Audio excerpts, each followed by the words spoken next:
So, Melissa, Yes. have you seen... This is very important. This is very important. You're not taking this seriously. Okay. Have you seen Oliver and Company? No. You mean you haven't seen the Disney movie, Disney, mind you, that is about singing animals, singing puppies, singing cats in New York. Billy Joel! Billy Joel! I don't care about him. Uh-oh. Okay, we're leaving. I am out of here. I'm out. Flight until tomorrow. So since it's Halloween, I want to talk about something a little bit spooky and creepy. Since I'm really a Fujoshi fanboy, I'm going to talk about a ghost story that is pretty darn creepy, if I do say so myself. It is called Sleeping Moon, and it's by Kano Miyamoto, and it is 2 volumes long, so we have both volumes right here, published by Sublime. The second volume is very thick compared to the first one. The story is essentially about this boy right here named Akihiko Odagawa, and he is I believe he's about 26, if I'm not mistaken, maybe 27, and he has a past with this other boy on the cover, Ren, who is a lot younger than him. I think he's maybe 21, I believe, so there is a bit of an age gap between them. And they are cousins, and the story revolves around them. There is a curse in their family which kills all of the male descendants when they turn 30, or around 30 to 35. And Akihiko is nearing the 30-year gap, or the 30-year mark where he will eventually die. So he wants to figure out what is the mystery behind this, and how he can stop his own death. In the midst of this, he finds out that he can also travel back in time through his dreams and go back 100 years in the past to his descendant, Eitaro, who is on the cover as well. He's the guy in the back.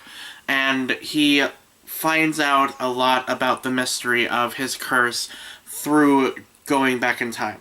That's really all I want to say about the plot, to be honest, because it's only 2 volumes long, so I don't want to spoil anything for you for the mystery aspect of the story. Most of it is, of course, obviously revealed in volume 2. There's a lot that goes on in this volume, and I really, really enjoyed this story a lot. The artwork is one of the biggest draws. She just does a really good job at doing backgrounds and atmosphere for the characters, and there's black cats in the book, and there's a lot of snow. I like how she draws snow and darkness and the moon, and it's just really, really great, fantastic artwork.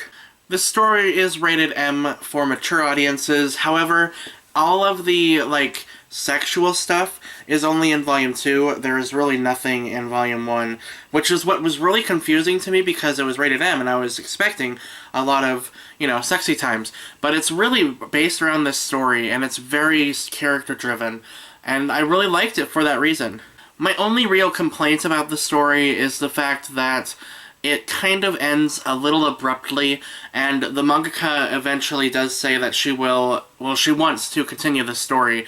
So it's not really a complete ending. That's my only real problem with it. You get a complete ending with 2 of the characters, but one of the characters is kind of left in the dark, so to speak. And I really would like to see a sequel to this story, because it's a really, really interesting story, really good mystery. I enjoyed it a lot, and I love the artwork. She is also the mangaka of a couple of other stories. I believe she wrote 2 of Hearts. She also wrote Say Please and Lovers and Souls. So if you've read any of her other work, I would love to hear your thoughts on those, because I'm really curious about her other works now, because her artwork is just so fantastic. It looks like a watercolor. I love that cover so much. So yeah, guys, if you've read Sleeping Moon, please let me know what you thought of it in the comments below. I think it's a really intriguing story, and just a very, very different manga to read. I really did like it a lot. Have you read any other spooky yaoi? I would love recommendations, because I really am curious if there's any others out there. I have read Crimson Spell, which isn't like a spooky book, it's more of a fantasy, but it does have like dragons and monsters and creepy stuff. So I do like that kind of, but I wouldn't call it a horrific manga or anything. Not even this either. This is more of a mystery. But there's not a lot of scary yaoi out there, so I'm really curious if there is.